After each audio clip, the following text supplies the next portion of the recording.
Marshall Goldsmith, for years you've been the #1 executive coach in the world, and you've been inducted into the Hall of Fame by the Thinkers 50. You've written great books, edited books, 40 of them, 3 of them New York Times bestsellers. It's so great to be with you. And Mark, it's great to be with you. Also, New York Times best-selling author, and I think the new #1 executive coach for CEOs and future CEOs in the world. Thank you. It is oh my honor. goodness. You know, one thing that you do a lot of is focus on the concept of gratitude. Gratitude is huge to make you happy and sustain the effort as a leader, and I've learned that from so many leaders. I had the chance to meet Steve Jobs in the early days, but it was just as he was going through that destructive period where he was thrown out of the company, humiliated for a dozen years.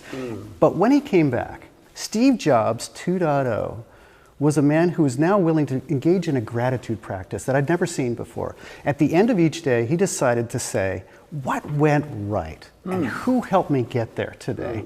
And that experience really was anchoring and reinforcing not only what was good about the day, but how he could do more of that instead of just focus on the drama and dwell on the past.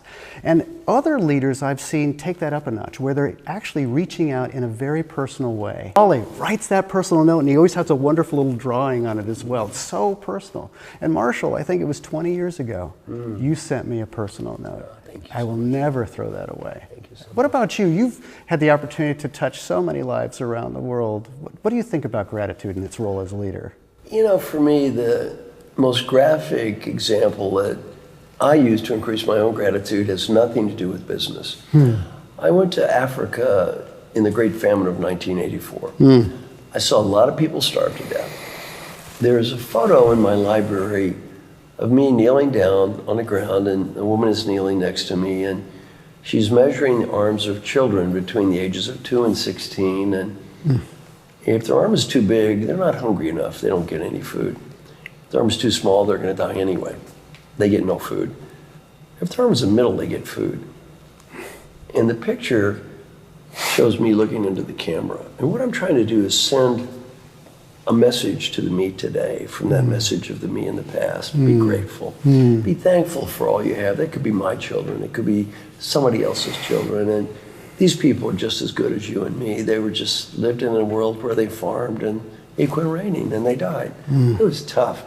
I always use that as a sign of be grateful. Be so happy and grateful for all that we do have, because we do have so much. We're so blessed. You know, we have a lot of people listening now who are wonderful people, and maybe what's one thing you'd like to hear from them on the topic of gratitude? I would love to ask everybody the question, who are you grateful for, and why have they contributed and touched your life in a special way?